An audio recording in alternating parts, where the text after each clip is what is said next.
Deus tem uma palavra para o seu coração nesta manhã.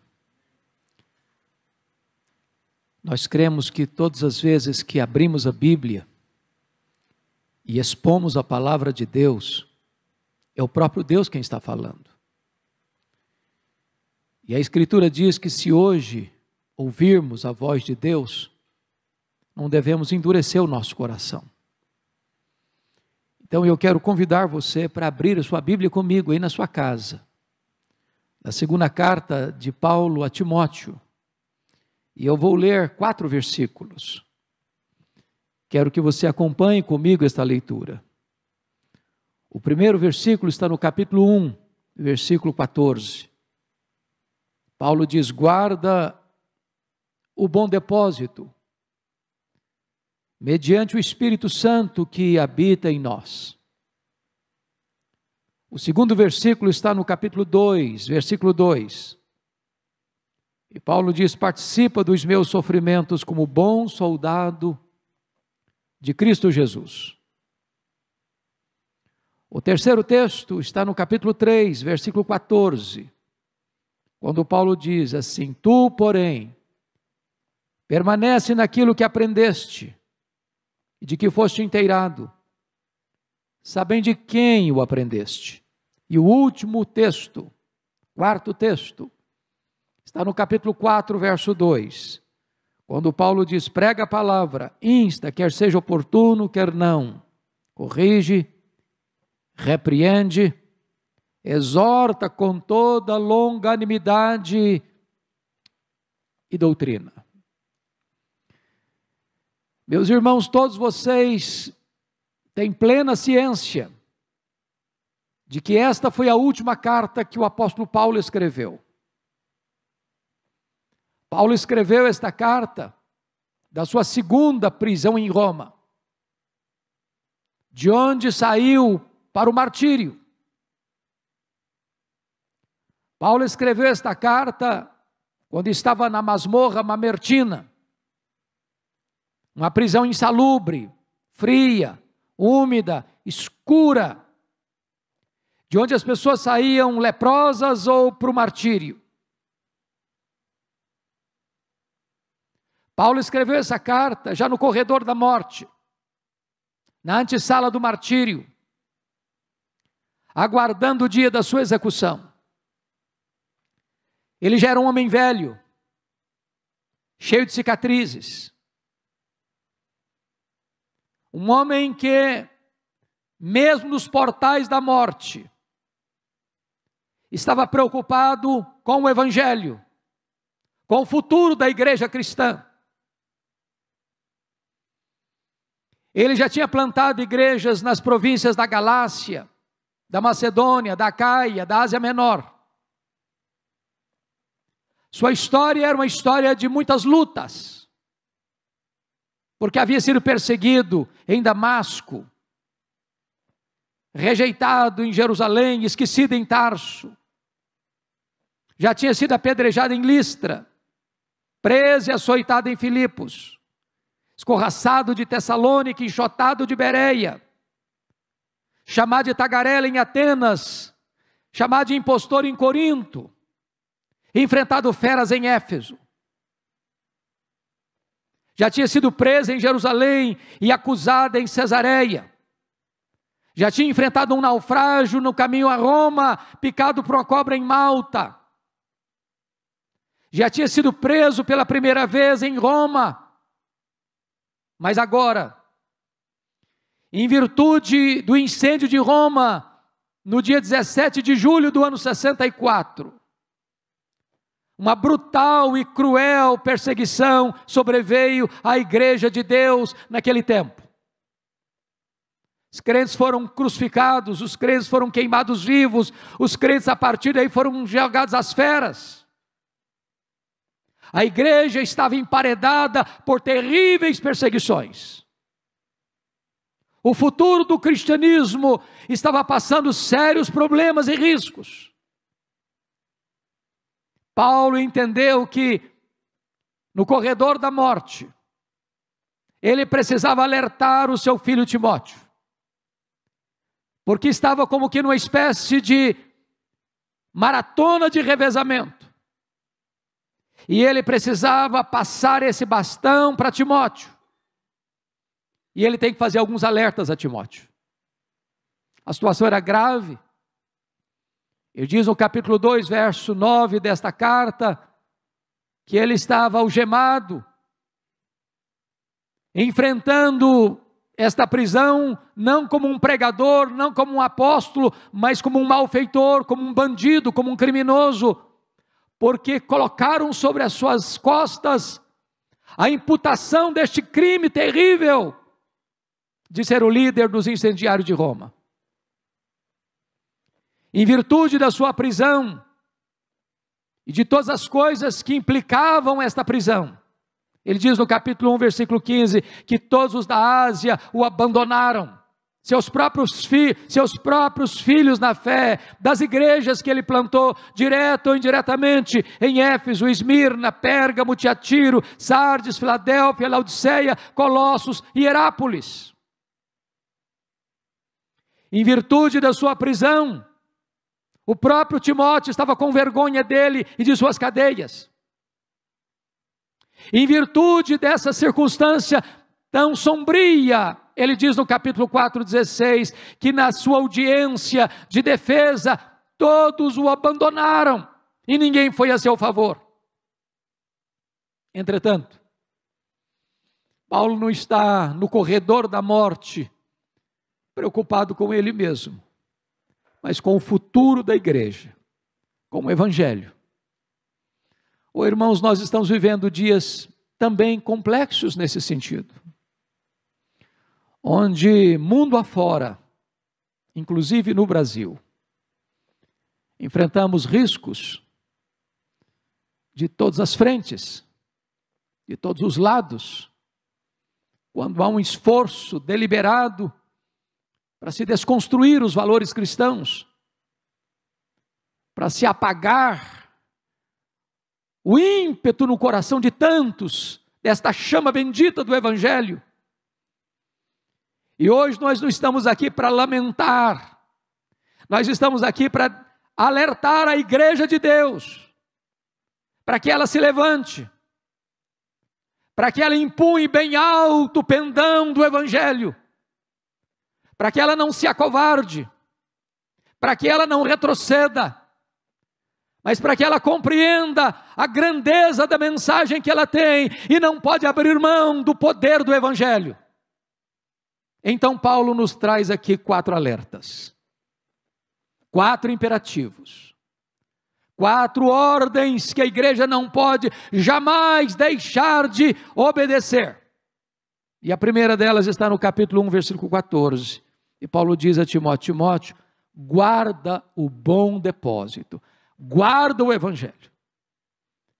Esta palavra guardar aqui não é guardar no sentido de esconder, de colocar num cofre as 7 chaves.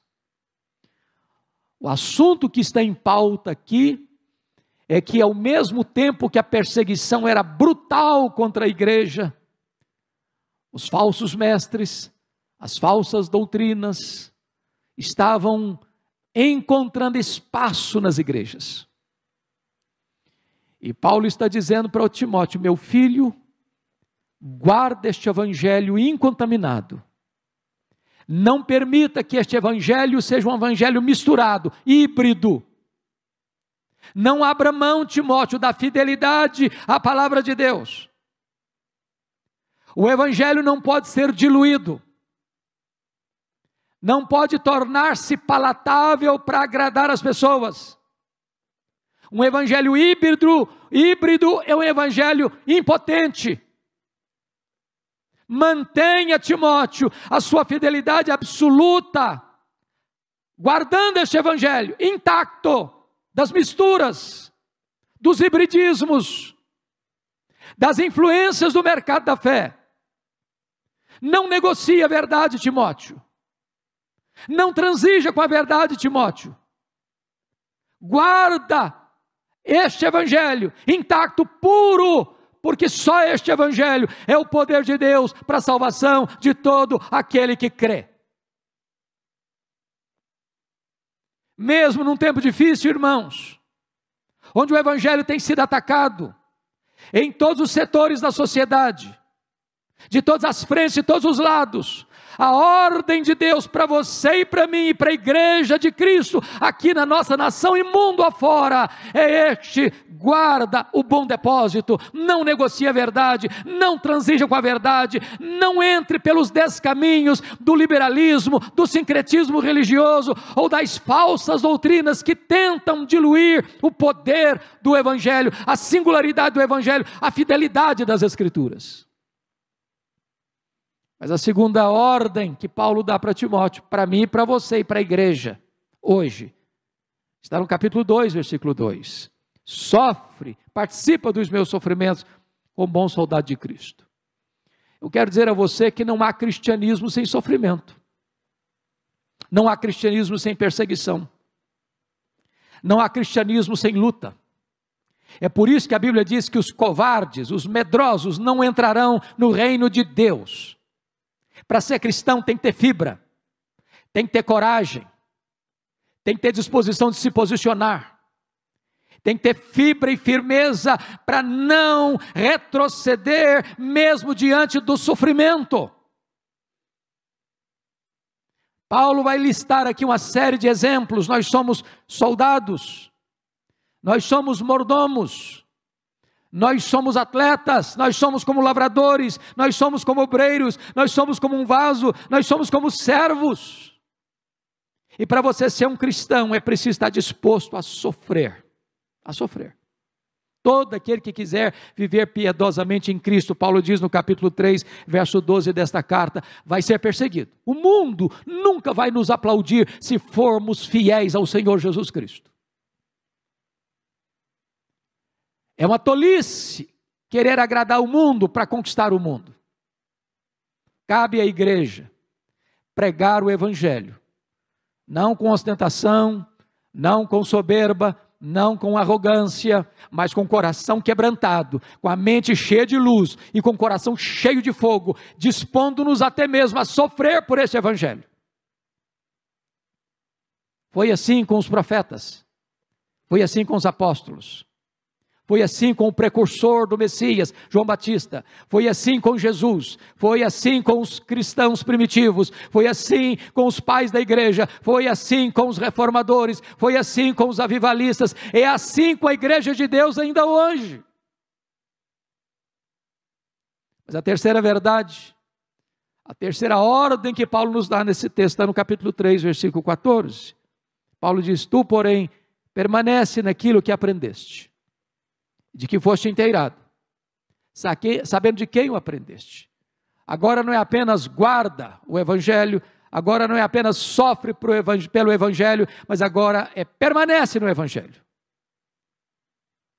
Por que Paulo está dizendo isso para Timóteo? Porque havia muitos pensamentos, muitas novidades, muitas ideias, muitas doutrinas, muitas propostas, muitos pregadores itinerantes trazendo novidades ao mercado da fé. Tem muitas vozes, algumas sedutoras, outras com tantas vantagens imediatas, com tantas propostas que poderiam agradar aos ouvidos e seduzir o coração. E Paulo está dizendo para o seu filho Timóteo: não entre por estas portas sedutoras, por esses atalhos convidativos. Timóteo, não dispõe os seus ouvidos a dar atenção a estas muitas vozes. Só tem um evangelho, Timóteo. Só tem uma palavra de Deus, Timóteo. Só tem um conteúdo, Timóteo, que precisa ser proclamado. Permanece neste evangelho, Timóteo. Permanece. Não tente criar novidades, não tente buscar as últimas novidades do mercado da fé, Timóteo. Permanece neste evangelho, o antigo evangelho, o poderoso evangelho, o evangelho da graça, o evangelho de Cristo, porque este evangelho, Timóteo, é o poder de Deus para a salvação de todo aquele que crê. Meus amados, em tempos de perseguição, como aquela que Paulo estava vivendo, ou mesmo nos tempos de áurea prosperidade, sempre, sempre, sempre haverá o risco da igreja escutar outras vozes, de começar a pregar outras coisas.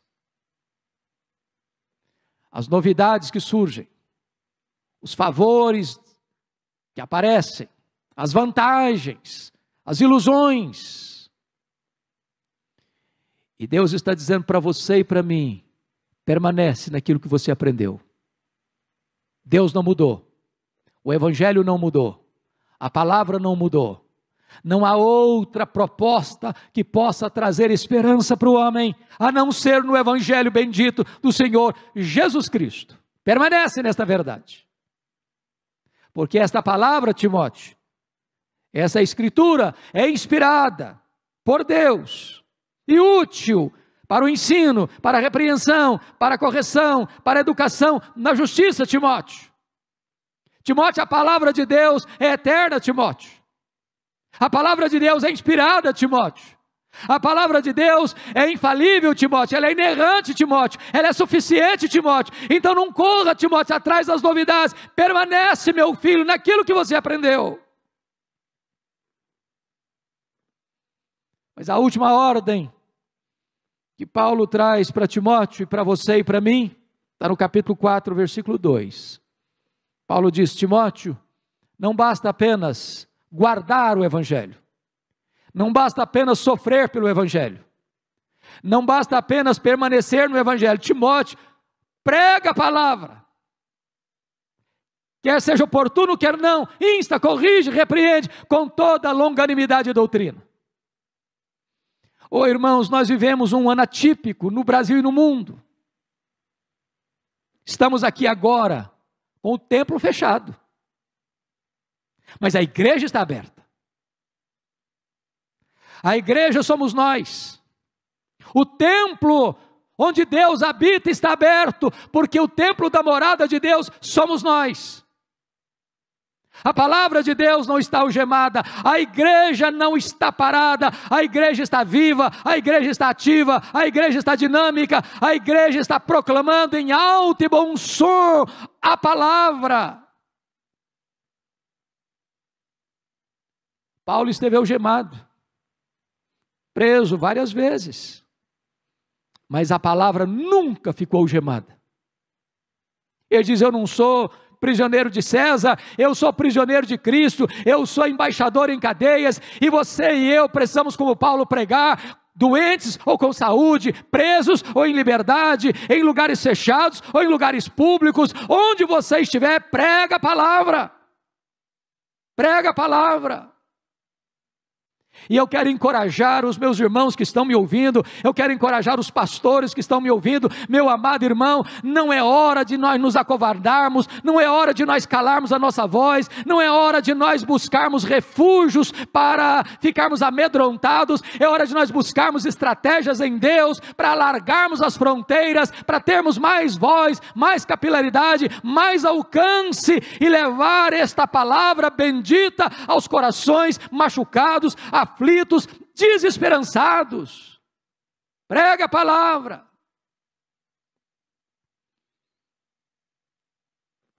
Paulo sabia de uma coisa: ele estava indo para ser degolado, estava no corredor da morte, aguardando a sua execução. Mas ele queria deixar alertas muito claros para Timóteo e para a igreja ao longo dos séculos, que nós não podemos negociar a verdade. Guarda o Evangelho, sofre pelo Evangelho, permanece no Evangelho, mas prega o Evangelho, prega a palavra.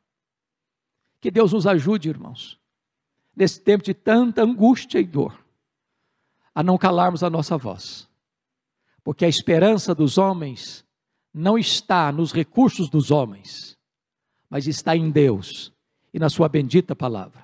Esta palavra é viva, esta palavra é poderosa, esta palavra é eficaz, e ela, ao ser pregada, ela vai cumprir os propósitos de Deus para os quais Deus a designou, e ela não voltará para Deus vazia. Louvado seja o seu nome. Deus abençoe sua vida, Deus abençoe sua família, em nome de Jesus. Amém.